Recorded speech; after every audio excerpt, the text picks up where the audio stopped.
Good morning, students. Today I am going to start chapter 2, The Judgment Seat of Vikramaditya, written by Sister Nivedita. Supplementary का chapter 2 है विक्रमादित्य का न्याय सिंहासन. This lesson narrates the story of legendary king Vikramaditya. इस lesson में जो आपको बताया गया है वो legendary means famous king Vikramaditya के बारे में बताया गया है, उनकी स्टोरी बताई गई है. He was very justice man. वो बहुत ज़्यादा न्यायप्रिय थे, उनको न्याय बहुत ज़्यादा अच्छा लगता था और लर्निंग मतलब ज्ञान उनको बहुत ज़्यादा अच्छा लगता था. जब उनकी डेथ हो गई थी तो उसके बाद जो मतलब उज्जैन के राजा थे वो वहाँ पर कोई भी ऐसा नहीं आया था किंग जो वहाँ पे राज कर सके. अगर कोई वहाँ पे ऐसा आता भी था कि मतलब कोई भी है जो अच्छे से जो भी राजा वहाँ पे बिल्कुल करेक्ट जजमेंट देता था, न्याय करता था, तो उसी समय ये बोला जाता था कि जो भी वो राजा है वो विक्रमादित्य के सिंहासन पे उनकी जजमेंट सीट पर ज़रूर बैठा होगा, तभी वो इतना अच्छा न्याय कर पाता है. उसके बाद फिर ये बताया गया है कि वहाँ पे जो किंग विक्रमादित्य है उनकी जजमेंट सीट वहाँ पे कभी नहीं मिली थी, किसी ने भी नहीं देखी थी. वो किस तरह से गायब हो गई, कौन उसे ले गया, इस चैप्टर में आपको ये चीज़ बताई गई है. चैप्टर की स्टार्टिंग है अब फर्स्ट.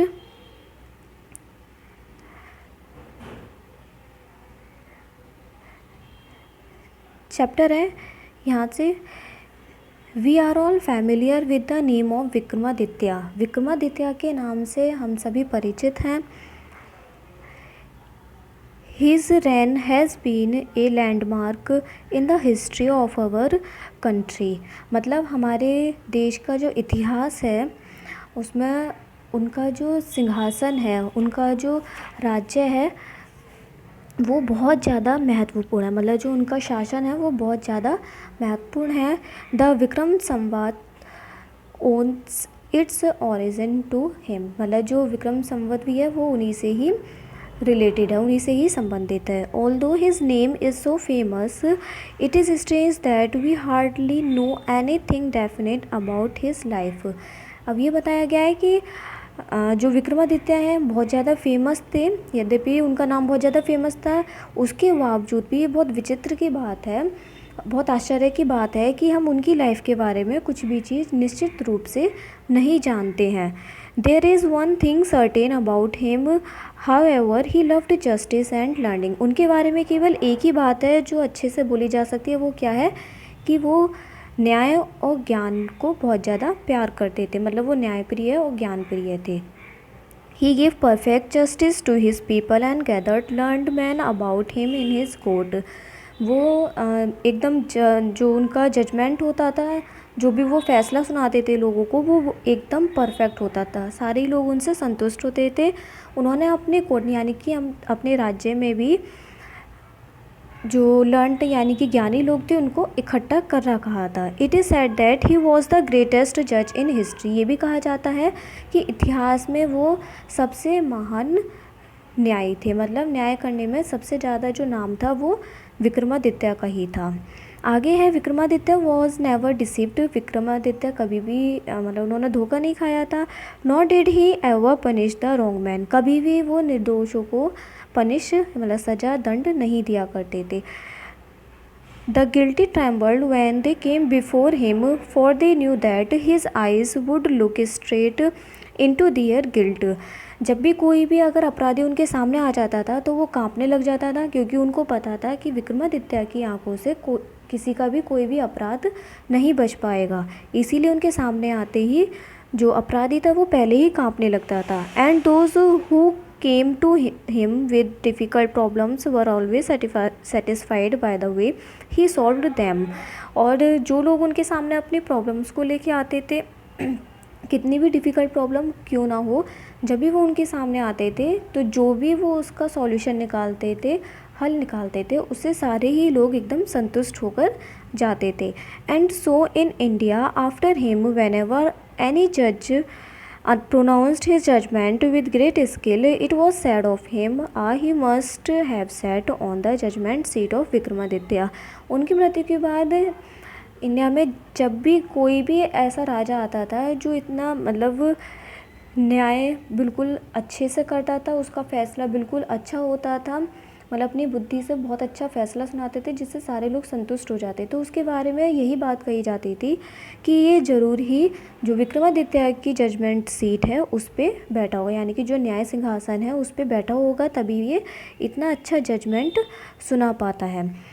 आगे है, has anyone ever seen the judgement seat of Vikramaditya? Perhaps not, because the seat does not exist any more. I am going to tell you अब हाउ इट डिसअपियर्ड। फिर यहाँ पर पूछा गया क्या किसी ने जजमेंट सीट को देखा है विक्रमादित्य की? शायद नहीं। अगर नहीं तो उनकी, क्योंकि उनकी सीट अब रही नहीं है, क्यों नहीं रही, कहाँ चली गई, इस चैप्टर में आपको अब ये बताया जाएगा कि उनकी सीट जो न्याय सिंहासन है वो कहाँ चला गया। नेक्स्ट पैरा है इसमें, after the death of Vikramaditya the people of Ujjain in due course of time forget him. यानी कि जब विक्रमादित्य की मृत्यु हो गई थी तो उसके बाद टाइम के बीतते बीतते जैसे जैसे टाइम बीतता चला गया वैसे वैसे उज्जैन के लोग उनको भी भूलते चले गए थे। उन his palaces and his fortress were ruined. उनका जो साम्राज्य था और जो उनका किला था वो भी पूरी तरीके से नष्ट हो गया था। The heaped up ruins, having been covered with grass, dust and trees, were turned into a pasture land for feeding the cattle।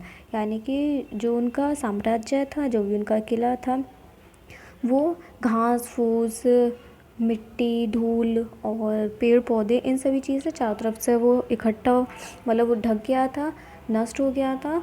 और वो किस चीज़ में कन्वर्ट हो गया था? वहाँ जो कैटल थे यानी कि भेड़ बकरी जानवर थे उनको चराने के लिए चारागाह, पास्चर लैंड होती है, ग्रास लैंड, चारागाह, जहाँ पे उनको चराने के लिए ले जाया जाता है, उसमें कन्वर्ट हो गया था। Village people use to send their cows out to these pasture to graze. यानी कि जो वहाँ के लोग थे, विलेज के लोग, अब वो लोग क्या करते थे, अपने कैटल यानी कि जो काउज वगैरह थे उनको ग्रेजिंग कराने के लिए, चराने के लिए उस पास्चर लैंड पे, ग्रास लैंड पे भेजा करते थे। Early in the morning the cattle would go in the care of the shepherd boys and would return till late in the evening. सुबह को जल्दी ही वो क्या करते थे, जो शेफर्ड बॉय यानी कि जो उनको चराने के लिए लोग, लड़के होते हैं, उनकी देखभाल में जो उनके कैटल थे उनको भेज देते थे और शाम को वो लेट तक आते थे। आगे है, when it was time to return a shepherd boy would call out from the edge of the pasture and all the cattle along with their cowherds would gather round him and together they would turn homeward। यानी कि जिस समय जैसे ही मतलब शाम का time होता था, उनके लौटने का टाइम होता था, तो जो शेफर्ड बॉय होता था वो पास्चर के एक किनारे पे खड़ा हो जाता और वहाँ से ही जो कैटल थे उनको एक आवाज़ लगाता था, वो सारे उसके चारों तरफ इकट्ठे हो जाते और सभी मिलकर अपने घर को लौट जाते थे। सच was the life of shepherd boys in the village about Ujjain. यानी कि वहाँ पे जो लोग थे, उनकी जो शेफर्ड बॉय थे उनकी इस तरीके की लाइफ थी। There were many of them, वहाँ पे और भी ज़्यादा लोग थे, वो क्या करते थे, and in the long days on the pasture they had plenty of time for fun. मतलब बहुत सारे ऐसे लोग भी थे जहाँ पे वो पास्चर यानी कि उस चारागाह पे जाके खेल कूद करा करते थे, उनके लिए उनके पास टाइम हुआ करता था। One day they found a play ground, मतलब एक दिन उन्हें वहाँ पे एक प्ले ग्राउंड मिला, खेलने के लिए एक जगह मिली, खेल का मैदान मिला। And how delightful it was, और वो बहुत ज़्यादा खुशनुमा था, मतलब वो जो प्लेग्राउंड था वो उनके लिए बहुत ज़्यादा खुशनुमा था। The ground under the trees were rough and uneven. अब वो जो ग्राउंड था वहाँ पे ट्रीज़ वगैरह के नीचे जो ग्राउंड था वो किस तरीके का था, एकदम रफ था, मतलब खुरदुरा था और असमतल था। Here and there the ends of a great stone peeped out, and in the middle there was a green mound which looked very much like a judge seat। यानी कि जो चारों तरफ, एक तो इधर उधर मतलब हर तरफ, क्योंकि वो बिल्कुल पूरा बेकार हो चुका था, तो चारों तरफ से वहाँ से ज़मीन के अंदर से स्टोन से निकले हुए दिखाई दे रहे थे उन्हें, और एकदम बीच में उनको एक ग्रीन माउंड यानी कि हरे कलर का एक टीला माउंड होता है, टीला सा दिखाई दिया था उन्हें, जो कि एक ऐसा लग रहा था किसी जज की, किसी राजा की सीट हो, इस तरीके को उन्हें दिखाई दे रहा था। At least one of the boys thought, अब एक बच्चे ने वहाँ पे क्या सोचा, उस पर मतलब वो बैठ गया और क्या बोलता है, आई से boys he cried, I will the जज and you can bring all your cases before me and we will have trials. Then he स्ट्रेटनड his face and become very grave to act the part of जज। यानी कि वो एक जो लड़का था वो उस पर बैठ गया। अब वो बाकी बच्चों से बोलता है कि अब मैं तुम्हारा राजा हूँ, तो मेरे पास अपने जो भी तुम्हारी प्रॉब्लम है, अपने केसेस वगैरह मेरे सामने लाओ, मैं उनको सॉल्व करूँगा। तभी वो अपना फेस एकदम से सीधा करता है और वो एकदम से गंभीर सा हो जाता है।